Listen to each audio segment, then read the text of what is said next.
ನಮ್ಮ ಜೊತೆ ಈ ಹಿರಿಯ ಕಲಾವಿದರಾದ ರವಿನಾಥ್ ಪಟ್ಟಣ ಶೆಟ್ಟಿ ಇದ್ದಾರೆ. ಅವರು ಈಗಾಗಲೇ ಕಲೆಯಲ್ಲಿ ಸಾಕಷ್ಟು ಕೆಲಸವನ್ನ ಮಾಡಿರೋರು.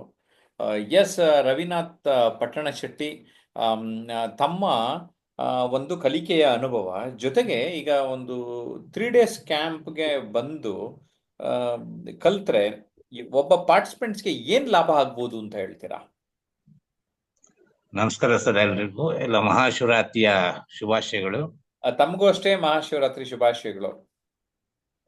ಈ ಕಲಿಕೆ ಅಂತಂದ್ರೆ ಅದಕ್ಕೆ ಎಂಡಿಲ್ಲ. ನಾವು ಕೊನೆವರೆಗೂ ಕಲಿಕೆನೆ ಇರ್ಲೇಬೇಕಾಗುತ್ತೆ. ಒಂದು ಮಾತು ಹೇಳ್ತಾರೆ, ನಾವು ದುಡಿಯೋದು ಏನೇ ದುಡಿತಾ ಇರ್ಬೋದು, ಜೀವನ ಮಾಡ್ತಾ ಇರ್ಬೋದು, ಅದರಲ್ಲಿ 100 ರೂಪಾಯಿ ನಾವ್ ಏನಾದ್ರು ಸಂಪಾದನೆ ಮಾಡಿದ್ವಿ ಇವತ್ತು ಅಂತಂದ್ರೆ ಒಂದ್ 10 ರೂಪಾಯಿನ ಅದನ್ನು ಕಲಿಕೆಗೋಸ್ಕರ ಇಡ್ಬೇಕು ಅಂತ ಹೇಳ್ತಾರೆ.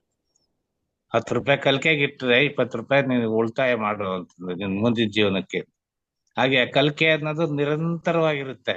ಅದನ್ನ ಯಾವುದೇ ಕಲಿಕೆ ಆಗ್ಲಿ, ಇಲ್ಲಿ ನಾವು ಒಂದು ಈಗ ಸ್ಟೇಜ್ ಮೇಲೆ ಎದ್ ಬರುತ್ತೆ, ಕೈಕಾಲು ನಡುಗುತ್ತೆ ನಡುಗುತ್ತೆ ಅಂತ ಹೇಳಿದ್ರು. ಅದು ಎಲ್ಲಾನು ಬರೋದು ನಿಮ್ಮ ಕ್ಲಾಸಲ್ಲಿ ಬರೋವಂತ ಕೆಲವು ಸೆಂಟೆನ್ಸ್ಗಳಿದಾವೆ. ಅದ್ರಲ್ಲಿ ಒಂದು ಸೆಂಟೆನ್ಸ್ ಅಂತಂದ್ರೆ ಕೀಳಿರಿಮೆ ಅಂತಂದು ನಿಮ್ಮ ಬುಕ್ಸ್ ಅಲ್ಲೇ ಸಿಗುತ್ತೆ. ಅದು ಆ ಕೀಳಿರಿಮೆಯಿಂದನೇ ಅರ್ಧ ನಾವು ಸ್ಟೇಜ್ ಮೇಲೆ ಹೋದ ತಕ್ಷಣ ಭಯ ಪಡೋದು. ಆ ಕೀಳಿರಿಮೆನ ಬಿಡ್ಬೇಕು ಅಂತಂದ್ರೆ ಅದನ್ನ ಕಲ್ಸೋಂತ ಗುರು ಬೇಕು. ಅದನ್ನ ಆ ಕಲ್ಸೋಂತ ಗುರು ಅದು ನಿಮ್ಮಲ್ಲಿ ಇದೆ. ಆ ಕೀಳಿರಿಮೆ ಆ ಬುಕ್ ಅಲ್ಲಿ ಓದಿದ್ರು ಸಿಗುತ್ತೆ. ಕೀಳರಿಮೆ ಅಥವಾ ಪುಸ್ತಕದ ನೀವು ಬಗ್ಗೆ ಹೇಳಿದ್ರಿಂದ ಎರಡು ಪುಸ್ತಕಗಳನ್ನು ತೋರಿಸ್ತಾ ಇದ್ದೇನೆ. ಕನ್ನಡದಲ್ಲಿ ಕೀಳರಿಮೆ ಏನು, ಏಕೆ, ಹೇಗೆ.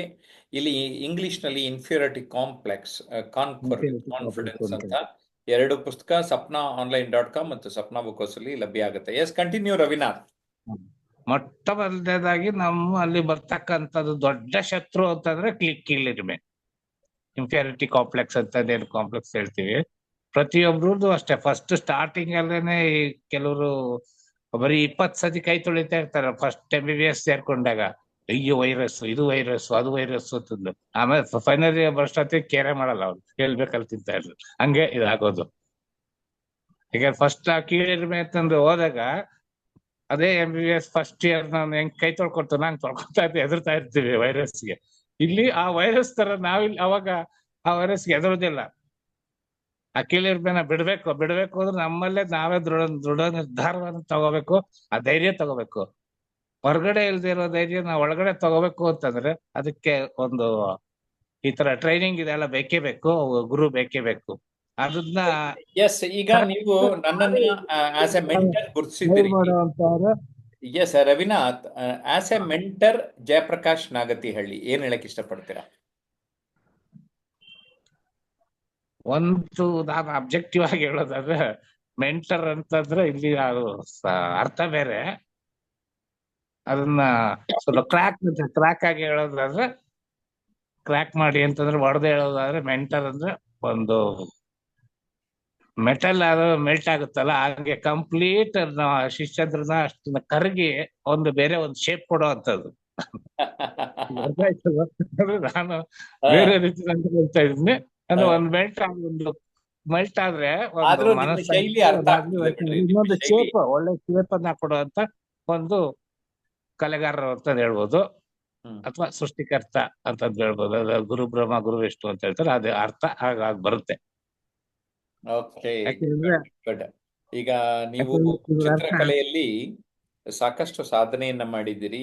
ಈಗ ನೀವು ಮಾತನ್ನ ಕಲಿತು ಒಂದು ಯೂಟ್ಯೂಬ್ ಮೂಲಕ ಪ್ರಸಾರ ಮಾಡ್ತಾ ಇದ್ದೀರಿ. ಆ ಅನುಭವ ಹೇಗಿದೆ? ಯೂಟ್ಯೂಬ್ ಅಲ್ಲಿ ಅಂತಂದ್ರೆ ಇಲ್ಲಿ ಅದೇ ನಾನು ಕೀಳಿರಿಮೆ ಅಂತ ಹೇಳಿದ್ನಲ್ಲ, ಯೂಟ್ಯೂಬ್ ಅಲ್ಲಿ ಅದು ಈಗ ಕ್ಯಾಮ್ರಾ ಮುಂದೆ ಮಾತಾಡೋದು ಇವಾಗ ಅಷ್ಟು ಜೋರಾಗಿ ಮಾತಾಡ್ತಾ ಇದೀನಿ ಅಂತ ಅದ್ರ ನಿಮ್ದು ಕೊಡುಗೆ. ಹೊರಗಡೆ ಪಬ್ಲಿಕ್ ಅಲ್ಲಿ ಮಾತಾಡ್ತೀವಲ್ಲ ಅವಾಗ ಕೀಳಿರಿಮೆ ಬರುತ್ತಲ್ಲ, ಅದನ್ನ ಎದುರಿಸೋದು ತುಂಬಾ ಕಷ್ಟ. ಪಬ್ಲಿಕ್ ಅಲ್ಲಿ ನಿಂತ್ಕೊಂಡು ಮಾತಾಡ್ತೀವಲ್ಲ ಅದು ತುಂಬಾ ಕಷ್ಟ. ಅವಾಗ ಒಬ್ಬ ಯಾವ್ದಾದ್ರು ಕೆಟ್ಟ ದೃಷ್ಟಿಯಿಂದ ನೋಡ್ದ ಅಂದ್ರೆ ಅವನ ಮಕ್ಕ ನಾನ್ ನೋಡಿದ್ರೆ ನಾನು ಫೀಸ್ ಹೊಟ್ಟೋಗುತ್ತೆ. ಅವಾಗ ಏನಾಗುತ್ತೆ, ಒಬ್ನೇ ರಿವರ್ಸ್ ಹೊಡೆದ್ರೆ ನಾನು ಇಡೀ ಜನಗಳನ್ನ ಅದೇ ತರ ನೋಡ್ಬಿಡ್ತೀನಿ. ಆ ತರ ನೋಡ್ಬಾರ್ದು. ಅವಾಗ ನೋಡ್ತಾ ಇದ್ದಾಗ ನಾನು ಅವಾಗ ಧೈರ್ಯ ಬರುತ್ತೆ. ಈಗ ಸಭಾ ಕಲ್ಪನಾ ಅಂತ ಹೇಳಿದ್ವಲ್ಲ, ಹಾಗೇನೆ ಅದು ಕೂಡ 50 ಜನ 100 ಜನ ಇದ್ರು ಅಂತಂದ್ರೆ ನಾವ್ಯಾರೋ ಮುಂದ್ಗಡೆ ಯಾರೋ ಬಂದ್ ನೋಡ್ತಾ ಮಾತಾಡಿದ್ರೆ ಅದು ನನಗೆ ಅವನ ಪ್ರಭಾವ ನನ್ನ ಮೇಲೆ ಬಿದ್ಬಿಡುತ್ತೆ. Okay okay good. ಅವಾಗ ನಾವು ನಿನ್ನೆಲ್ಲೋ ನಿನ್ ಯಾವ್ದೋ ಒಂದು ದೂರಕ್ಕೆ ಒಂದ್ ಮರ ನೋಡ್ಕೊಂಡು ಮಾತಾಡಿದ್ರೆ ಯಾರಿಗೂ ಏನು ಗೊತ್ತಾಗಲ್ಲ. ಎಸ್, ಥ್ಯಾಂಕ್ ಯು ರವಿನಾಥ್ ಪಟ್ಟಣ ಶೆಟ್ಟಿ. ಧನ್ಯವಾದ.